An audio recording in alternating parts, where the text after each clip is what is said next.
2010년 11월 17일 수요일 경기도 남양주시 진접읍. 이 사건의 기록은 여기서 시작됩니다. 그날 아침은 평범했습니다. 11월 중순 바람이 차가워지기 시작하던 무렵이었죠. 동짓날이 코앞이었습니다.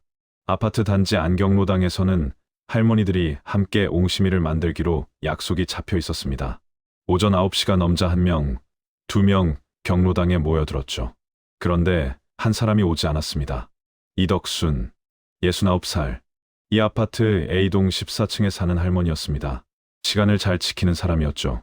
약속에 늦는 법이 거의 없었습니다. 경로당 사람들은 처음에는 대수롭지 않게 생각했습니다.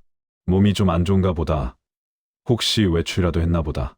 하지만 점심때가 지나고 오후가 되어도 덕수는 나타나지 않았습니다. 전화를 걸어도 받지 않았죠. 저녁 무렵 골프를 치고 돌아온 남편 박종아가 현관 도어록을 열고 집 안에 들어섰습니다. 거실은 조용했습니다. 텔레비전은 꺼져 있었고 부엌의 불도 꺼져 있었죠. 종아는 아내의 이름을 불렀습니다. 대답이 없었습니다. 안방 문을 열었습니다. 덕수는 안방 바닥에 쓰러져 있었습니다. 외출복을 입은 채였습니다. 경로당에 가려고 옷을 갈아입은 뒤 현관을 나서기 전에 무슨 일이 벌어진 것이었죠. 몸 아래로 피가 번져 있었고 가슴 부위에 날카로운 흉기에 의아한 자상이 있었습니다. 종아의 손이 떨렸습니다. 119에 전화를 걸었습니다. 경찰이 도착한 것은 밤이었습니다. 현장 감식반이 집 안에 들어섰을 때 가장 먼저 확인한 것은 현관문이었습니다. 잠겨 있었습니다. 도어록은 정상적으로 작동하고 있었죠. 창문도 전부 닫혀 있었습니다. 강제로 열린 흔적은 어디에도 없었습니다.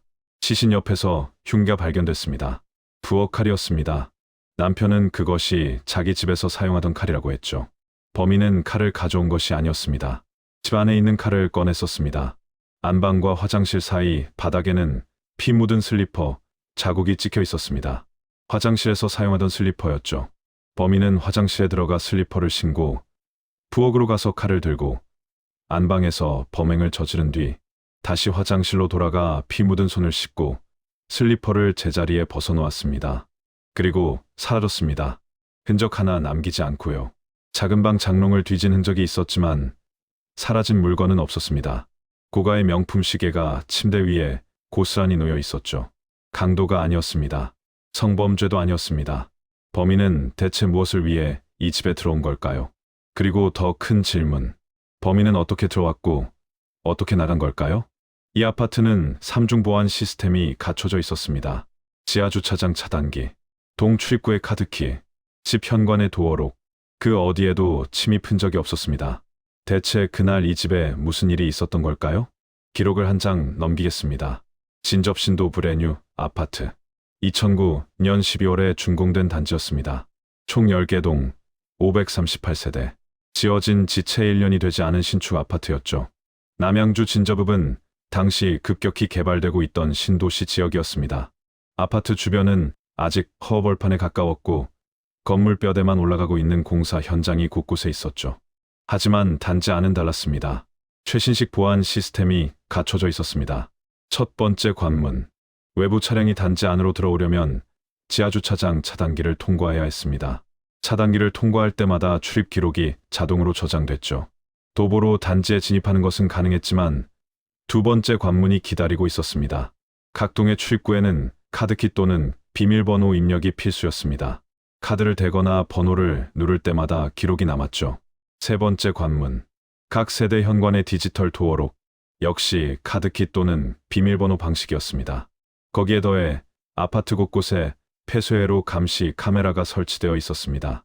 동출입구, 엘리베이터 내부, 1층 엘리베이터 앞, 지하 주차장. 신축 아파트답게 카메라도 최신형이었죠. 그리고 피해자의 집에는 한 가지 장치가 더 있었습니다. 월패드. 누군가 초인종을 누르면 현관 밖 카메라가 자동으로 방문자의 모습을 촬영하는 시스템이었습니다. 박종아와 이덕순 부부는 이 아파트 A동 14층에 살고 있었습니다. 15층짜리 건물의 14층, 이른바 로열층이었죠. 조망이 좋았고 바깥으로 낮은 산자락이 보였습니다. 부부는 노년을 조용히 보내기 위해 도심에서 벗어난 이곳을 택했습니다. 10억 원이 넘는 재산을 소유한 부유한 부부였지만 원한 관계는 어디에서도 확인되지 않았습니다. 취미 생활을 즐기며 여유로운 일상을 보내고 있었죠. 남편은 골프를 즐겼고 아내는 경로당에서 이웃들과 어울리는 것을 좋아했습니다. 평화로운 노년이었습니다. 3중 보안 시스템 안에서 14층 높이에서 아무도 범하지 못할 것 같은 일상이었죠. 하지만 누군가 그 안으로 들어왔습니다. 그리고 아무 흔적도 남기지 않고 빠져나갔습니다. 이 아파트의 보안 시스템은 범인에게는 아무런 장벽이 되지 못했던 겁니다. 그런데 이상한 점이 있었습니다. 사건 당일 아침, 이덕수는 평소와 다름없이 일상을 보내고 있었습니다. 남편 박종화가 새벽 일찍 골프 약속으로 집을 나선 뒤 덕수는 아침 식사를 하고 외출복으로 갈아입었습니다. 오전 8시쯤 서울에 사는 지인에게서 전화가 걸려왔습니다. 주식 투자 이야기, 근황 이야기, 18분간의 통화였죠. 통화를 마무리하며 덕수는 이렇게 말했습니다. 경로당에 가야 되니 끊자고요. 그것이 이덕순의 마지막 통화 기록이었습니다. 오전 8시 18분 이후 저녁 남편이 귀가할 때까지 그 사이의 시간은 기록 어디에도 남아있지 않습니다. 부검 결과 사망 추정 시간은 그날 오전으로 분석됐습니다. 통화를 끊은 직후부터 낮 사이 경로당에 가려고 외출복까지 갈아입은 상태에서 범행이 벌어진 겁니다. 수사관들은 여기서 첫 번째 의문에 부딪힙니다. 외출복을 입고 현관을 나서려던 사람이 왜 안방에서 써져 있었을까요? 현관까지 가지 못한 걸까요? 아니면 현관 쪽에서 무언가를 확인하고 안방으로 돌아간 걸까요? 도어록의 기록에는 이상이 없었습니다. 사건 당일 누군가 비밀번호를 입력하거나 카드를 사용한 기록은 남편의 새벽 외출과 저녁 귀가 딱 2번뿐이었습니다. 삭제 흔적도 없었죠. 월패드도 마찬가지였습니다. 사건 당일 초인종을 누른 사람은 아무도 없었습니다. 현관 밖 카메라에 찍힌 방문자도 없었죠. 그렇다면 범인은 초인종을 누르지 않고 들어온 겁니다. 비밀번호도 쓰지 않았고 카드키도 쓰지 않았습니다. 강제로 문을 연 흔적도 없었습니다. 남은 가능성은 하나, 안에서 문을 열어준 것. 하지만 초인종이 울리지 않았는데 어떻게 문을 열어줄 수 있었을까요? 누군가 문 밖에서 노크를 했을 가능성. 월패드 카메라의 사각지대에서요. 경찰은 이것이 현재로서 유일한 추정이라고 했습니다. 하지만 그것도 설명이 되지 않는 부분이 있었습니다. 범인은 14층까지 어떻게 올라온 걸까요? 사건의 수사가 본격적으로 시작됐습니다. 경기도 남양주경찰서 강력팀이 투입됐습니다. 경찰은 처음에 자신감이 있었습니다. 도간에 든 쥐나 다름없다고 생각했거든요. 신축 아파트, 최신형 감시 카메라, 모든 출입 기록이 남는 시스템, 감시 카메라 영상만 분석하면 용의자 특정은 시간 문제라고 봤습니다. 수사가 시작됐습니다. 먼저 사건 당일 오전 5시부터 자정까지 A동 출입구, 감시, 카메라에 찍힌 모든 사람을 추렸습니다. 188명. 경찰은 288명의 신원을 한 명 한 명 확인했습니다. 누구인지, 몇 시에 들어왔는지, 몇 시에 나갔는지, 왜 왔는지, 당일 행적을 낱낱이 뒤졌습니다. 엘리베이터 내부 카메라도 분석했습니다. 1층 엘리베이터 앞 카메라도요. 결과는 아무것도 나오지 않았습니다. 188명 중 수상한 인물은 단 한 명도 없었습니다. 모두 거주자이거나 거주자를 방문하러 온 사람이었고 알리바이가 확인됐습니다. 계단을 이용했더라도 1층 엘리베이터 앞 감시 카메라에는 모습이 찍힐 수밖에 없는 구조였는데 역시 특이점은 없었습니다. 경찰은 범위를 넓혔습니다. 같은 동 주민 48가구 전체를 조사했습니다. 모든 세대의 신발, 신발장, 옷장, 의류, 가구까지 전수조사를 실시했습니다. 카페까지 압수해서 검사했죠. 혈흔 반응 검사도 했습니다. 한 명도 빠짐없이요. 거짓말 탐지기 조사도 병행됐습니다. 아무것도 나오지 않았습니다. 경찰은 가정의 폭을 극단까지 넓혔습니다. 혹시 미입주 세대가 있는 2층이나 3층의 빈 집 창문으로 침입해 계단을 이용한 것은 아닌가 확인해봤더니 미입주 세대의 창문은 안에서 잠겨 있었습니다. 사건 당일 출입한 사람도 없었죠. 그렇다면 옥상에서 외벽을 타고 내려온 것은 아닌가. 15층 옥상 난간에 줄을 매단 흔적이 있는지 확인했습니다.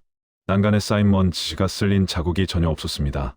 1층부터 15층까지 모든 계단에서 혈액 반응 검사를 실시했습니다. 피 한 방울도 발견되지 않았습니다. 지하 주차장도 뒤졌습니다. 차량 출입 기록을 전부 대조했습니다. 수상한 차량은 없었습니다. 혹시 범인이 집 안에 미리 숨어 있었던 것은 아닌가 싶어 사건 일주일 전 감식 카메라까지 전부 돌려봤습니다. 의심할 만한 장면은 없었습니다. 집 안에서 발견된 유일한 물적 단서는 이것이었습니다. 물컵 등 식기에서 6명 것으로 보이는 유전자 일부가 검출됐고 신발장 거울에서 미상의 지문이 나왔습니다. 하지만 이것들이 범인의 것인지 이전에 방문한 손님의 것인지 구분할 수 없었습니다. 피해자의 손톱에서 범인의 유전자 정보는 검출되지 않았습니다. 수사관의 입에서 탄식이 흘러나왔습니다. 귀신이 고칼 노릇이라고요. 수사 기록의 다음 페이지에는 이런 내용이 적혀 있었습니다. 경찰은 수사 방향을 바꿨습니다. 물리적 증거가 없다면 동기에서 출발해야 했습니다. 누가 이덕순을 죽이고 싶어 했는가? 가장 먼저 떠오르는 것은 가까운 사람이었습니다. 남편 박종아. 10억 원이 넘는 부부 공동재산. 수사관이라면 당연히 의심해야 할 대상이었죠. 하지만 종아의 알리바이는 확실했습니다. 새벽에 집을 나서 골프장에 도착하는 과정이 감시 카메라와 동행자 증언으로 확인됐고 저녁 귀가 시간도 기록과 일치했습니다. 사건이 벌어진 오전 시간대에 종아가 아파트로 돌아온 기록은 어디에도 없었습니다. 그러면 자녀나 친인척은? 경찰은 가족 관계를 전부 조사했습니다. 일각에서는 사위가 의심된다는 소문이 돌기도 했지만 경찰이 확인한 결과 사실이 아닌 것으로 밝혀졌습니다.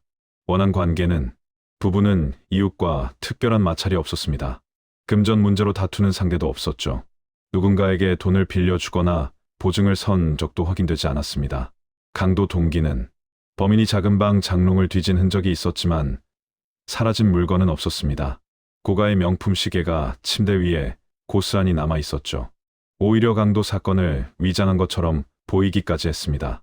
성범죄 동기는 부검 결과 성폭행의 흔적은 없었습니다. 동기를 특정할 수 없었습니다. 누가 왜 이 할머니를 죽여야 했는지. 수사는 출발 전부터 막혀 있었습니다. 경찰은 다시 물리적 가설로 돌아왔습니다. 가능한 침입 경로를 모두 나열하고 하나씩 배제하는 방식으로요. 가설 하나, 현관을 통한 침입, 도어록 기록 없음, 강제 침입 흔적 없음. 배제, 가설 둘, 창문을 통한 침입, 14층, 외벽, 등반 흔적 없음. 배제, 가설 셋, 옥상에서 줄 타고 내려온 침입, 난간 흔적 없음. 배제, 가설 넷, 미입주 세대를 통한 우회 침입, 해당 세대 창문 안쪽 잠금 확인, 출입 기록 없음. 배제, 가설 다섯, 집 안에 미리 숨어 있었던 경우, 일주일 전 카메라 분석, 이상 없음. 배제, 가설 여섯, 같은 동 주민이 계단으로 이동한 경우, 48가구 전수조사, 혐의자 없음. 모든 가설이 하나씩 무너졌습니다. 경찰이 세울 수 있는 모든 시나리오가 증거 앞에서 부서졌습니다. 수사관은 이렇게 말했습니다. 상상의 나래까지 펼쳤다고요. 하지만 상상조차 현실의 벽을 넘지 못했습니다. 수사가 교착 상태에 빠진 가운데 경찰에게 남은 것은 단 하나의 추정이었습니다. 범인은 현관 도어록의 사각지대, 그러니까 월패드 카메라에 찍히지 않는 위치에서 문을 두드렸다. 노크 소리를 듣고 이덕순이 안에서 문을 열어주었다. 범인은 들어왔고 범행을 저지른 뒤 현관으로 나갔다. 문은 범인이 나간 뒤 자동으로 닫혔고 도어록은 오토 잠금으로 잠겼다. 이것이 경기 북부지방경찰청 장기중요미제 사건 전담 수사팀이 내놓은 유일한 추정이었습니다.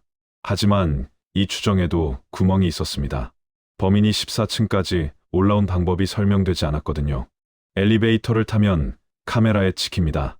계단을 이용하더라도 1층 엘리베이터 앞 카메라를 통과해야 했죠. 유일하게 카메라에 찍히지 않는 경우가 있었습니다. 같은 동 주민이 자기 집에서 나와 계단만 이용해 이동한 경우. 이 경우 동 출입구 카메라에도 엘리베이터 카메라에도 찍히지 않습니다. 세대 간 계단 이동은 감시 카메라의 사각지대였거든요. 그렇다면 범인은 A동 주민인가? 경찰은 48가구를 전부 조사했습니다. 전수조사의 범위는 전례 없이 넓었습니다. 모든 가구의 신발, 옷, 가구까지 뒤졌고 거짓말 탐지기까지 동원했습니다. 하지만 어느 가구에서도 혐의를 뒷받침하는 증거는 나오지 않았습니다. 범인이 같은 동 주민이었다면 범행 후 자기 집으로 돌아가 옷을 갈아입고 흉기를 처리하고 모든 흔적을 지웠다는 뜻이 됩니다.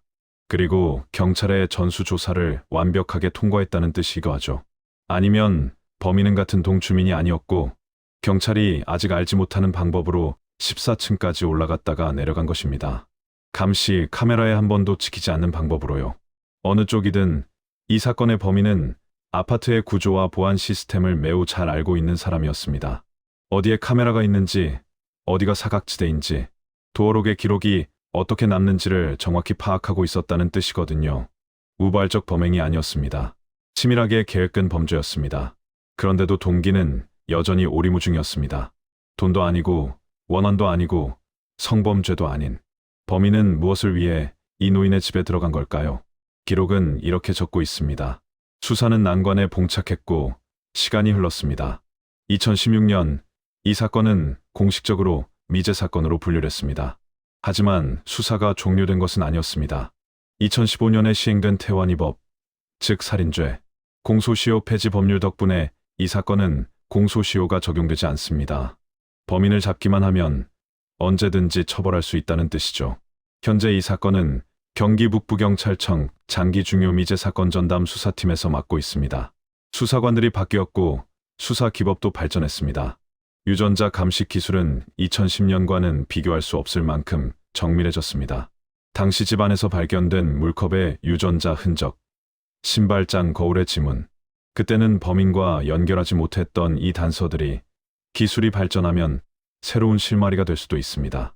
2019년 화성 연쇄살인 사건의 범인 이춘재가 33년 만에 유전자 감식으로 특정된 것처럼요. 당시에는 불가능했던 것이 시간이 지나면 가능해지기도 합니다. 하지만 이 사건에는 다른 미제 사건과 구별되는 특수한 난점이 있습니다. 범인이 현장에 남긴 흔적이 사실상 전무하다는 것입니다.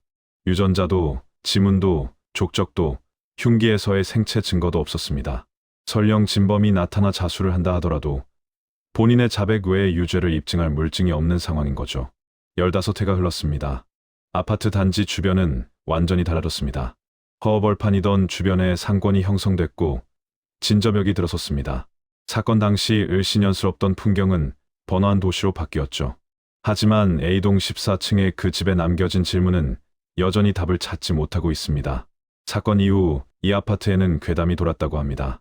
범인은 지하실에 몰래 숨어서 사는 사람이라느니 유령이라느니 경로당 할머니 한 분이 기자에게 이렇게 물었다고 합니다. 그런데 아직도 범인을 못 잡은 거냐고요. 그 질문에 경찰은 아직 답하지 못하고 있습니다.